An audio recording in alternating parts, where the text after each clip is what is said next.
Hey guys, how's it going? So in this video we're going to be talking about Suncor Energy and my thoughts on it. Suncor is near 52-week low, and people that usually look at this be like, oh, that's a buying opportunity. Suncor is a solid company.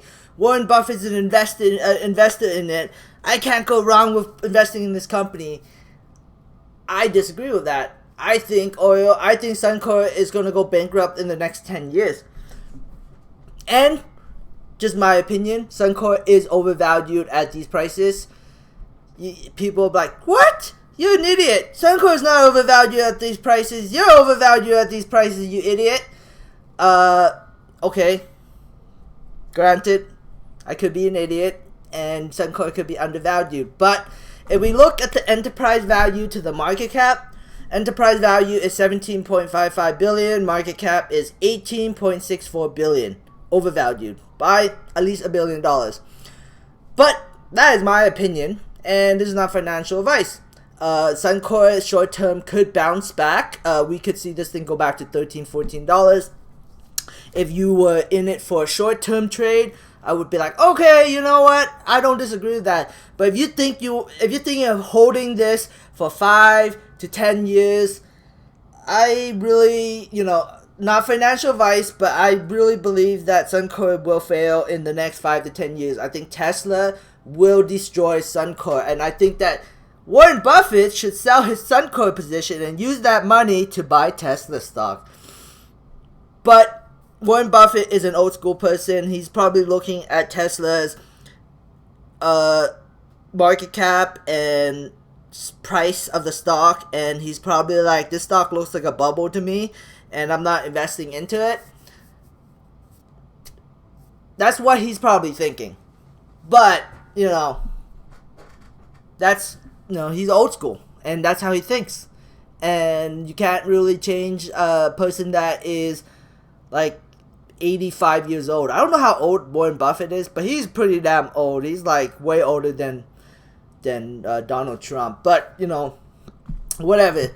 It's not really even that big of a stake in his company. It's like, I think, according to this, it's 1.3% of his portfolio, 234 million. He has about 19.2 million shares at a price of $12.22 US. Suncor in the Canadian side is valued at 24 billion. The enterprise value is surprisingly higher than the market cap for some reason on the Canadian side, which is a little strange. So maybe it's undervalued. I don't know. At the end of the day, but I'm pretty sure they have they have a lot of debt, and and not a lot of cash. So they have about $2 billion of cash, but their debt is big. They have about $12.844 billion of debt. If they don't flip a profit, they are probably going to go under eventually. They're losing quite a bit of money right now. For some stupid reason, Yahoo Finance decided to lock my quarterly financials, so I can't really figure out what their quarter-to-quarter update is.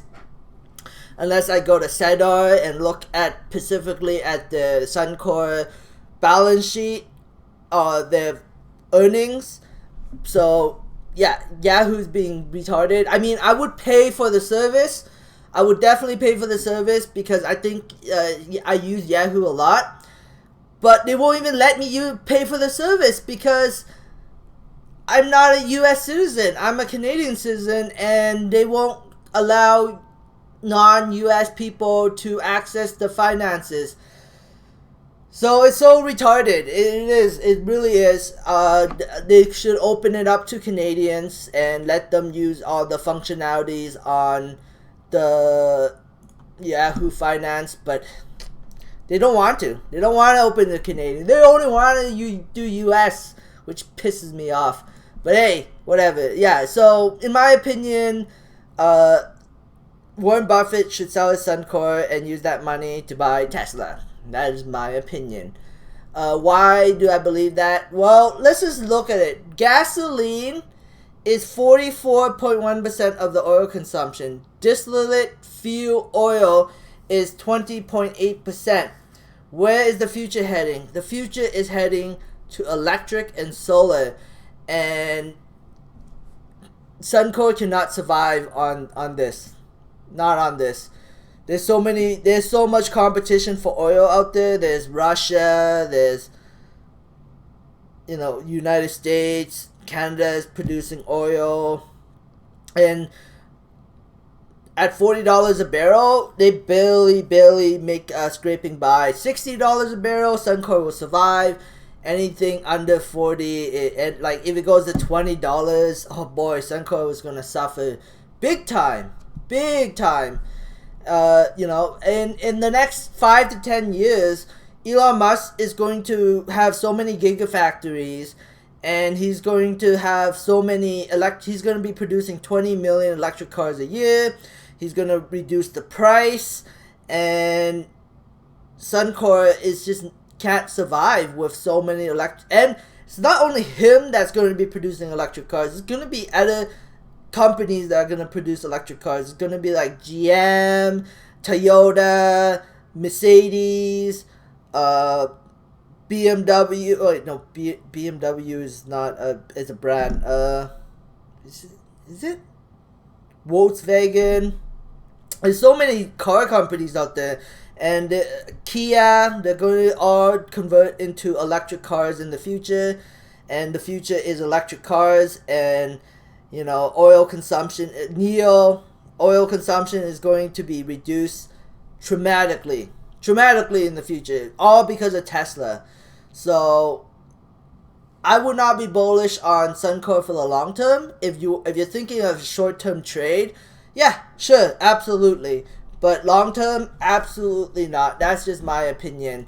ExxonMobil is in the same boat. I believe that Exxon, these big giant oil companies, half of them are going to disappear in the next 10 years. And I think Suncor and ExxonMobil will be the two companies. But hey, that's my opinion. So we'll see if that happens. Anyways, thanks for watching. Okay, I got last another 30 seconds. I don't really solo. Solo could be oil. Like, who knows? Maybe the future is going to be single cars, and Solo will do well. Solo also produces electric cars, and they will produce more and more as time goes by. Once they have the Chinese factory, once they have the US factory up and the Chinese factory is producing 50,000 cars, I think Solo can produce, as long as Solo can sell their cars, they can potentially produce like 100,000 cars per year. And, in the next couple years, I think that's a possibility. If that happens, that's another oil consumption thing. Like, it's bearish on oil. Anyways, thanks for watching. Subscribe for future updates, and have a great day. Bye.